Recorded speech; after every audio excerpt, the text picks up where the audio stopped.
মানে হাঁটাচলা করতে কুচকিতে ব্যথা করতো, হুম। বসতে পারতাম না, পাও শূন্যে ফুল করতে পারতাম না, হুম, হুম, হুম। সিঁড়িতে উঠতে পারতাম না, নামা পারতাম কিন্তু উঠতে পারতাম না। ১ মাস ওষুধ খাওয়ার পরে আমাকে ভর্তি নিল। হুম, হুম। ১৫ দিন থাকতে বলছিল, যে ১৫ দিনে ইনশাল্লাহ আমি ১৫ দিনে ইনশাল্লাহ অনেক সুস্থ হয়েছি। আসসালামু আলাইকুম দর্শক, কেমন আছেন আপনারা? আশা করি সবাই ভালো আছেন, সুস্থ আছেন। দর্শক, এভিয়ান এই রোগটার সাথে আমরা অনেকেই পরিচিত। আপনারা ইতিমধ্যেই দেখেছেন অসংখ্য পেশেন্ট আমাদের কাছে এসেছেন এই এভিয়ান নিয়ে। অসংখ্য পেশেন্ট এসেছেন যারা অপারেশন, ডক্টর বলে দিয়েছেন নির্ঘাত অপারেশন করতেই হবে, হিপ রিপ্লেসে যেতেই হবে। বাট সেই পেশেন্টরা আমাদের এখানে ট্রিটমেন্ট নিয়ে আলহামদুলিল্লাহ বিনা অপারেশনে সম্পূর্ণ সুস্থ এবং স্বাভাবিক অবস্থায় ফিরে গেছেন, এবং পরবর্তীতে তারা এসেছেন আমাদের কাছে যে তারা এখনো সুস্থ আছেন, সবই কাজ করতে পারছেন। এই আনন্দটুকু আমাদের সাথে শেয়ার করার জন্য। ঠিক তেমনি আজকে আমাদের সাথে এখানে উপস্থিত আছেন আমাদের একজন ভাই, যিনি সিরাজগঞ্জ জেলা থেকে এসেছেন এভিয়ান রোগ নিয়ে আমাদের কাছে, এবং আলহামদুলিল্লাহ খুবই অল্প দিনের ভিতরে উনি সুস্থ আছেন, ভালো আছেন।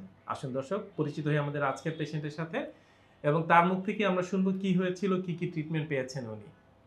আসসালামু আলাইকুম। ওয়ালাইকুম সালাম রাহমাতুল্লাহ। স্যার, আমার দর্শকদের জন্য আপনার নাম এবং পরিচয়টা যদি একটু বলেন। আমার নাম মোহাম্মদ আরিফ, আমার বাড়ি সিরাজগঞ্জ বেলকুচি থানা। ওকে, পেশাগতভাবে কি করেন আপনি? পেশাগত আমি গাজীপুর একটা গার্মেন্টসে জব করি। ওকে, তার মানে বেশ পরিশ্রমের কাজ করতে হয়। জি, পরিশ্রমের কাজ। তো আপনার এভিয়ান রোগ হয়েছে, এই রোগটা আপনি সবার প্রথম কতদিন আগে বুঝতে পেরেছেন? এই ৭ থেকে ৮ মাস। 7 থেকে 8 মাস আগে। জি। তার আগে আপনি বুঝতে পারেননি, সুস্থ ছিলেন, ভালো ভালো ছিলেন। ছিলাম।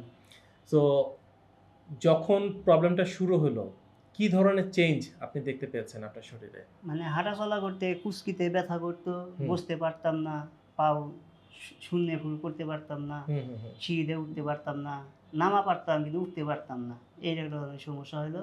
আমি অনেক ডাক্তার দেখাইছি, হুম, হুম, হুম। ট্রিটমেন্ট নিছি কিন্তু ভালো হয় নাই। হুম, হুম। খালি ওষুধ দিয়েছে। হুম। আমাদের ওখানে গেছিলাম, ওখানেও এক্স-রে কইরা ট্রিটমেন্ট দিছে, তাও ভালো হয় নাই। হুম, হুম। পরবর্তীতে আমাদের মেডিকেল কলেজ অ্যান্ড হুম, হুম। হসপিটালে গিয়েছিলাম। হুম। উনিরা বলছে যে অপারেশন করতে হবে। এটা অপারেশন, শোনার পর হ্যাঁ, কেমন লাগলো যখন অপারেশন করার পরে অপারেশনের তো কথা বলল? আমাদের তখন তো আমার তো ওইরকম পরিস্থিতি নাই। হুম, হুম। তো বললাম যে কেমনে কি খরচ? বলল হুম। যে ২ টা অপারেশন করতে ৭ লক্ষ টাকা লাগবে। তো সো ওই আপনি একজন গার্মেন্টস এর আপনি একজন কর্মী, তো সেই হিসেবে এই টাকাটা আপনার কাছে হিউজ একটা টাকা। হিউজ তার একটা উপরে হচ্ছে অপারেশন হলে যে আপনি সুস্থ হবেন, ভালো হবেন সেটারও কোনো গ্যারান্টি গ্যারান্টি নাই। ছিল না। না, সেরকম ভাবে কেউ কোনো ডক্টর আপনাকে আশ্বাস দিচ্ছিল না। দিচ্ছিল না। সো পরিবারের সাথে যখন এই বিষয়গুলো নিয়ে কথা বললেন, মানে কি ডিসিশন নিয়েছেন আপনারা? ডিসিশন নিল, আমার ওয়াইফ বলল যে এই এক ডাক্তার দেখাইছো, অন্য আরো ডাক্তার হুম, আছে, হুম, তাদের হুম। সাথে কথা বলো, হুম, তাদের হুম। সাথে বুদ্ধি পরামর্শ নেও, দেখো কি করা যায়। মানে বিষয়টা অনেকে এমন, বিষয়টা, যদি হ্যাঁ, আর কোনো সুযোগ না সুযোগ থাকে তাহলে আমরা তাহলে সার্জারিতে যাব। বাট সার্জারিতে যদি যাব। সুযোগ থাকে কেন হ্যাঁ, যাব? সার্জারি দেন ছাড়া তখন কি আমি করলেন? দেখবো কি হয় না হয়। হুম, হুম। পরে মোবাইলে স্যারের ভিডিও দেখলাম, ভিডিও দেখে স্যারের সাথে আলাপ করলাম, হুম, স্যারের সাথে দেখা করলাম। হুম। স্যার আমাকে আশ্বাস দিল, না, ভিডিও অপারেশন ছাড়াই হিপ জয়েন্টের রুগী ভালো হয়। তো ওকে। স্যারের সাথে কথা বললাম, ১ মাস ওষুধ খাওয়ার পরে আমাকে ভর্তি নিল। হুম, হুম। ১৫ দিন থাকতে বলছিল, যে ১৫ দিনে ইনশাল্লাহ আমি ১৫ দিনে ইনশাল্লাহ অনেক সুস্থ হয়েছি। এই যে আগে যেমন দীর্ঘ সময় বসে থাকলে বা দাঁড়িয়ে থাকলে যে সমস্যা হতো, সেটা কি এখন না, অনেকটুকুই রিমুভ অনেক হয়েছে? এখন আর হয় না। উঠবস করতে কোনো সমস্যা না, হচ্ছে? সমস্যা হয় না। স্যারের চিকিৎসা ব্যবস্থাটা কেমন, যদি এই সম্পর্কে একটু বলেন? স্যারের চিকিৎসা অনেক ভালো। যেভাবে বলছিল, ২ বেলায় ট্রিটমেন্ট, মানে হুম, হুম। সকালে থেরাপি, বিকালে থেরাপি, রাত্রে থেরাপি, হুম, হুম। অনেকটাই ভালো। আলহামদুলিল্লাহ। আলহামদুলিল্লাহ। সো আমরা এটা আসলে একটা সমন্বিত চিকিৎসা ব্যবস্থা। যে সমন্বিত চিকিৎসা ব্যবস্থার মাধ্যমে আসলে আমাদের রোগীরা খুবই অল্প দিনের ভিতরে অল্প দিনে সুস্থ হয়ে সুস্থ উঠছেন। হচ্ছে। এখানে যেমন অত্যাধুনিক যে চিকিৎসা ব্যবস্থা, এটা কি এর আগে কি বাইরে কখনো পেয়েছিলেন না, বা কখনো দেখেছেন? এভাবে কেউ ট্রিটমেন্ট করেও নাই বা এরকম আশ্বাস কেউ দেয়ও নাই। ওই বলছে অপারেশনের কথা। কিন্তু এভাবে চিকিৎসার মাধ্যমে, থেরাপির মাধ্যমে ভালো হওয়ার কথা কেউ বলে নাই।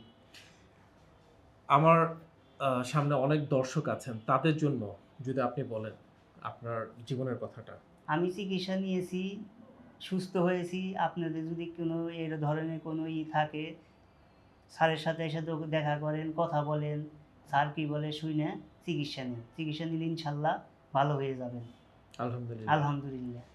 দর্শক শুনলেন, এভিএন কোনো দুরারোগ্য রোগ নয়। যদি আপনি সঠিক সময়ে সঠিক চিকিৎসাটা পান, সুস্থ স্বাভাবিক জীবনে ফিরে যাওয়াটা কোনো কঠিন ব্যাপার নয়। তাই আমরা সকলের জন্য একটা কথাই বলবো, চিকিৎসা নিন, সঠিক চিকিৎসা এবং সঠিক সময়। ভালো থাকবেন, সুস্থ থাকবেন। ডিপিআরসি সবসময় আপনাদের পাশে আছে, যে কোনো সময়। দোয়া করবেন আমার এই ভাইয়ের জন্য। আমরা দোয়া করি যাতে উনি বাকি জীবনটা এমনটাই সুস্থ এবং ভালো থাকেন, এবং আপনাদের ভিতর যারা আছেন অসুস্থ, শুধু একটি ফোন কল, জীবনটা বদলে যাবে। আসসালামু আলাইকুম। আপনাকে অসংখ্য ধন্যবাদ স্যার। আসসালামু আলাইকুম। ওয়ালাইকুম সালাম। ডিপিআরস লিমিটেড, আস্থা, বিশ্বাস ও নির্ভরতায় অবিচল।